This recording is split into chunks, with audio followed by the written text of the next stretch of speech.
Assalamualaikum. Nama saya Kamariah binti Abdul Karim, matrik nombor 274779.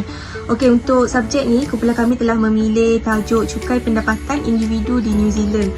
Okey, New Zealand ni adalah sebuah negara demokrasi berparlimen dan juga salah satu negara Commonwealth.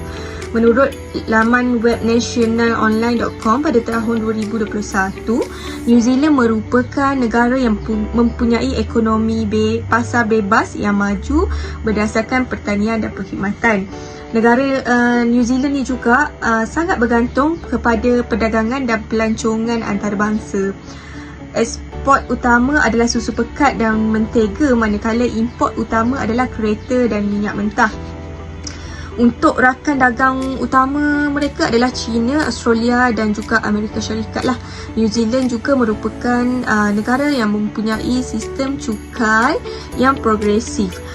Seperti Malaysia, New Zealand juga menggunakan sistem cukai berganda di mana orang perseorangan ataupun individu perseorangan yang merupakan rakyat tetap ataupun mereka yang bermas tautin di lebih dari satu negara boleh membayar cukai lebih dari sekali atas pendapatan yang sama.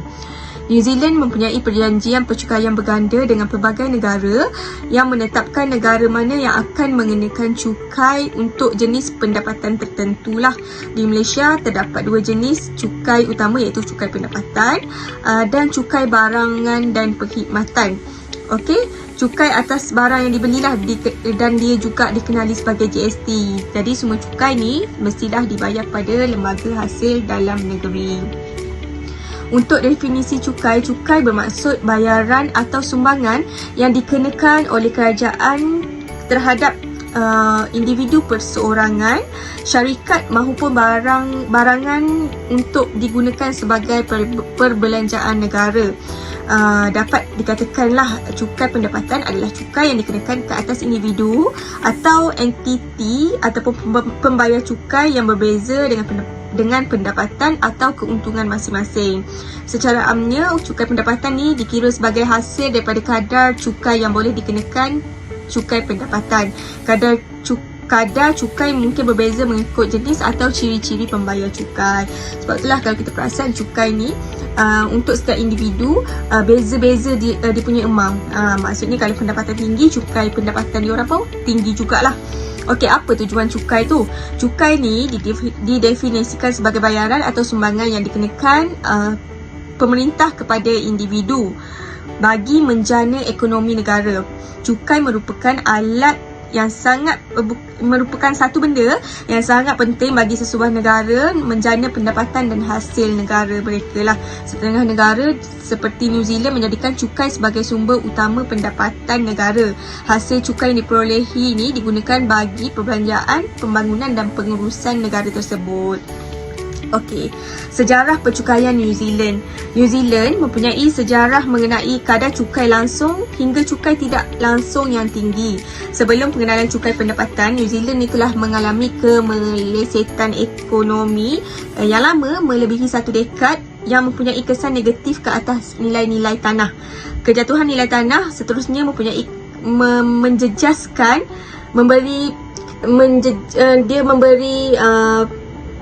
menjejaskan hasil kerajaan yang telah banyak bergantung pada cukai tanah dan hasil daripada penjualan tanah awam. Okey, cukai ni juga sangat perlu untuk menstabilkan kewangan pemerintah. Cukai pendapatan akan membantu menyamakan percukaian dengan mengurangkan beban pencukaian utama terhadap pemilik tanah.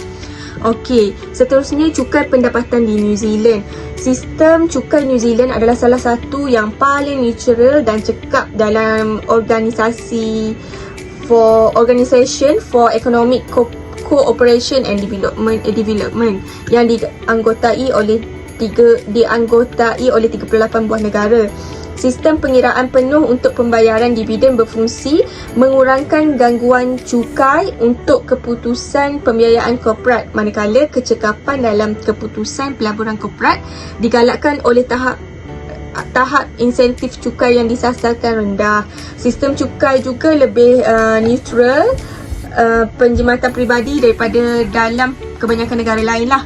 Khususnya tiada insentif am disediakan untuk penjimatan pencen swasta.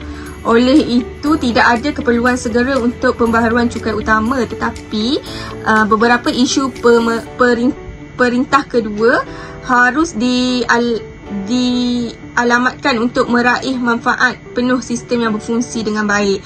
Yang paling penting penambahbaikan adalah untuk meluaskan asas cukai pendapatan dengan memasukkan keuntungan modal pada skala komprehensif serta memperkenalkan cukai ke atas pendapatan sewaan perumahan yang diduduki oleh pemilik.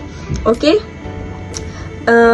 Beberapa banyak cukai yang dibayar ni sebenarnya bergantung kepada beberapa banyaknya pendapatan yang diperolehi. Sistem cukai di New Zealand adalah sistem yang progresif yang di mana ia berbeza daripada hanya membayar kadar tetap yang sama pada setiap dolar yang diperolehi. Assalamualaikum, saya Nazrina binti Ismail, nombor metrik 276128 akan membentangkan tentang trend cukai pendapatan individu di New Zealand. Cukai individu merupakan salah satu kaedah untuk mengumpulkan pendapatan. Cukai ini dikenakan ke atas individu atau isi rumah, di mana cukai pendapatan individu akan meningkat apabila individu tersebut mempunyai pendapatan yang meningkat pada setiap masa ataupun setiap tahun. Manakala di New Zealand pula kadar cukai pendapatan peribadi adalah cukai yang dikumpulkan dari individu ke atas pelbagai sumber pendapatan seperti buruh, pencen, faedah dan juga dividen. Cukai pendapatan peribadi merupakan salah satu sumber pendapatan yang penting bagi New Zealand. Yang kedua, prinsip cukai pendapatan individu. Ahli ekonomi dan ahli falsafah Adam Smith telah berusaha mensistematikan peraturan sistem percukaian yang lebih rasional, di mana di dalam buku penulisan beliau The Wealth of Nation telah menetapkan 4 kanun prinsip utama percukaian, iaitu setiap negeri harus menyumbang kepada sokongan pemerintah. Yang kedua, setiap individu harus membayar cukai. Yang ketiga, setiap cukai yang dikenakan pada masa itu haruslah yang paling utama untuk pembayar, cukai untuk membayar. Yang keempat, setiap cukai haruslah disusun secara baik. Sementara itu, Razi & Co 2020 pula mendefinisikan asas skop percukaian adalah pendapatan individu yang boleh dikenakan cukai di dalam sesebuah negara. Ini berkait rapat dengan siapa yang perlu membayar cukai dan jumlah pendapatan yang mereka perolehi. Yang seterusnya, keberkesanan pentadbiran cukai kerajaan New Zealand.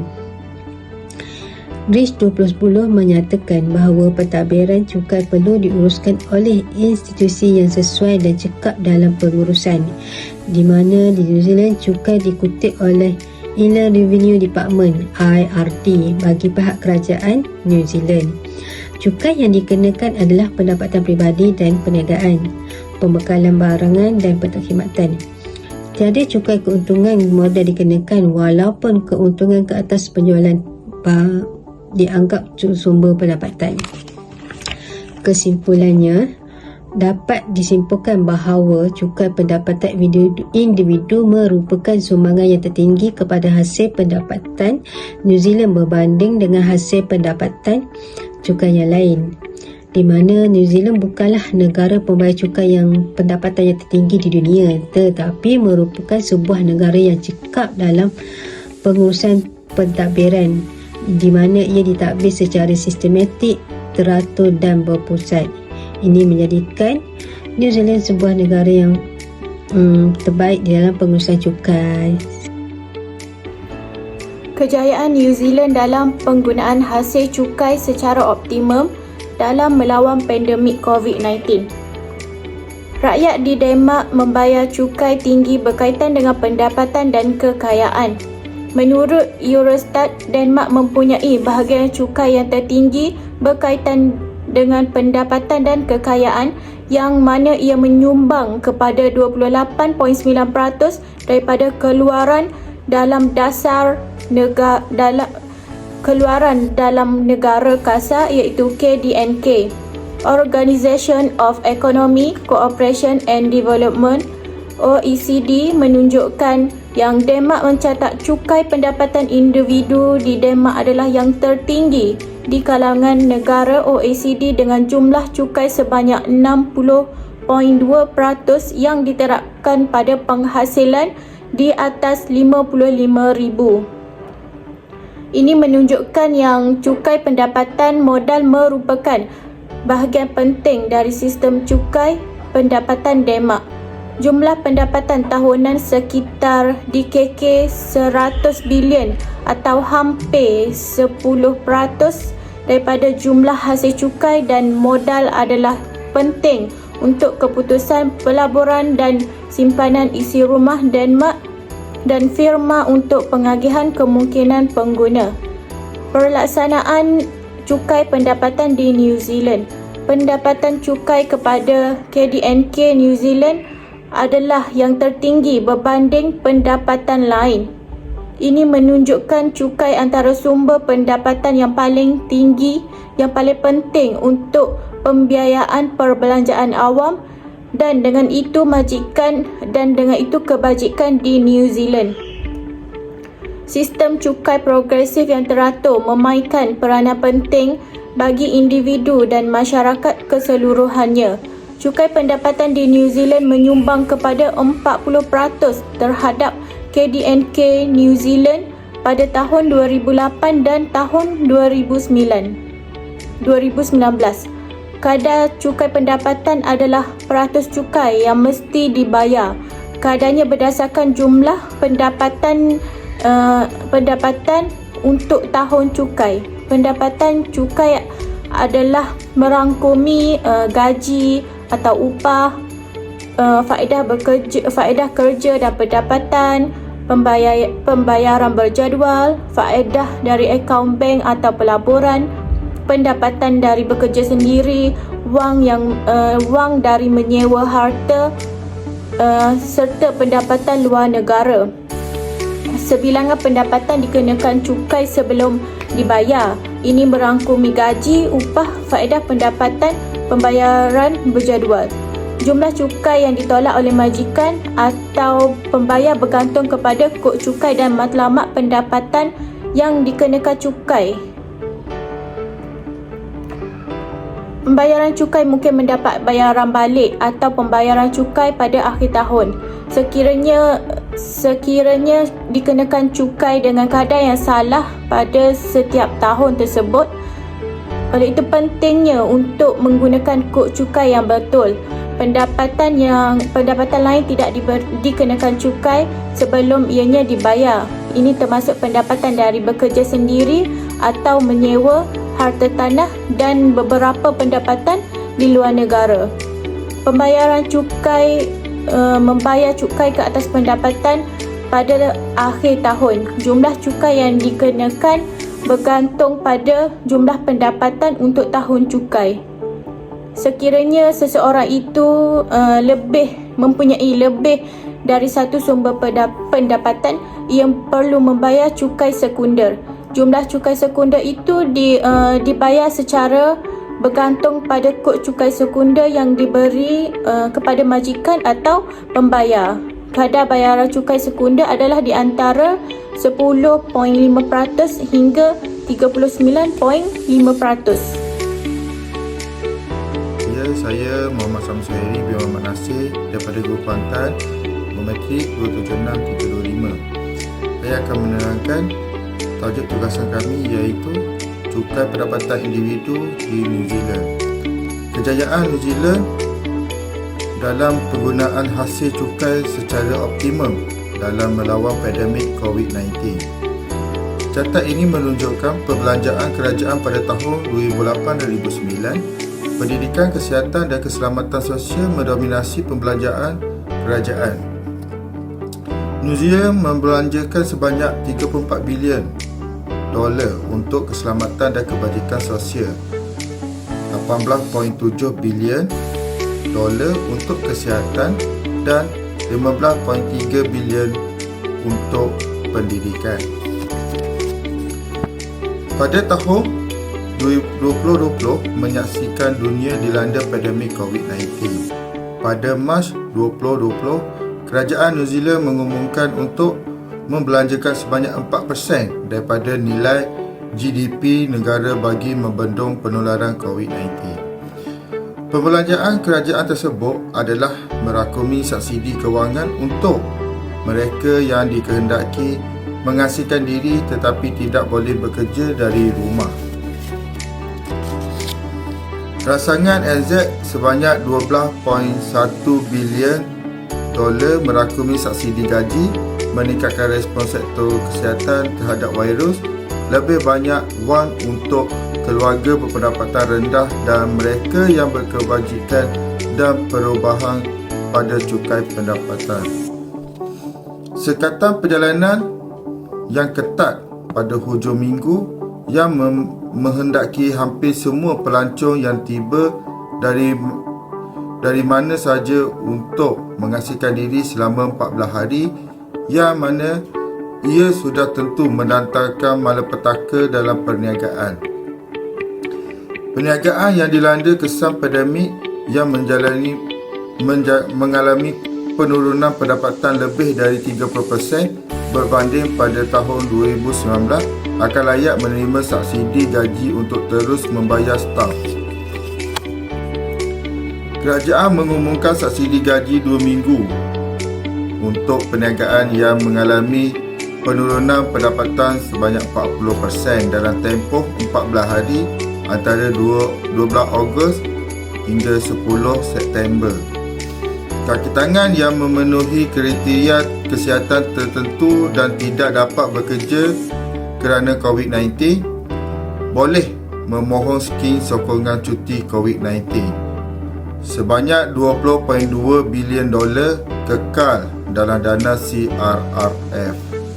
Itu merakumi satu, perluasan skim subsidi upah dan bayaran pelepasan pendapatan COVID bagi mereka yang kehilangan pendapatan akibat wabak.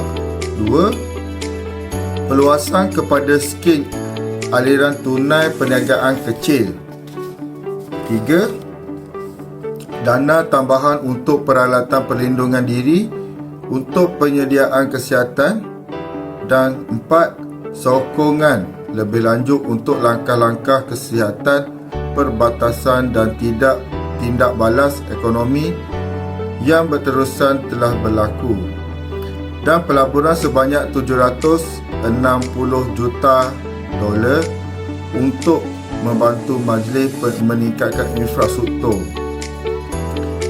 Sebanyak $14 bilion kekal dalam dana respon dan pemulihan COVID. Belanjawan 2020 melengkapkan respon awal terhadap COVID-19, memenuhi tekanan kos dan menyokong perkhidmatan awam untuk berjuang dan membina semula dari COVID-19. Sebanyak $50 bilion CRRF yang dibentuk dalam anggaran menyokong inisiatif dari belanjawan dan langkah-langkah selanjutnya yang diumumkan sejak itu. Kesimpulannya, New Zealand adalah negara pertama di dunia yang berjaya mencapai sifar jangkitan COVID-19 dalam tempoh 100 hari pada Jun 2021. Dengan menuntut sepadannya pada pertengahan bulan Mac 2020, memperkenalkan kuarantin wajib untuk semua yang masuk ke negara dan memulakan satu siri lockdown untuk mengekang jangkitan COVID. Ringkasnya, pandemik COVID-19 telah memberi peluang besar untuk menilai kebijakan kerajaan New Zealand dalam menggunakan seluruh dana cukainya dalam fungsi kesihatan, sosial, dan ini telah menunjukkan nilai pengambilan keputusan pemerintah yang proaktif untuk mengurus ancaman terhadap kesihatan penduduk dan untuk menghadapi pelbagai cabaran sosial yang sukar termasuk kecemasan perubahan iklim dan ketidaksetaraan sosial yang semakin meningkat.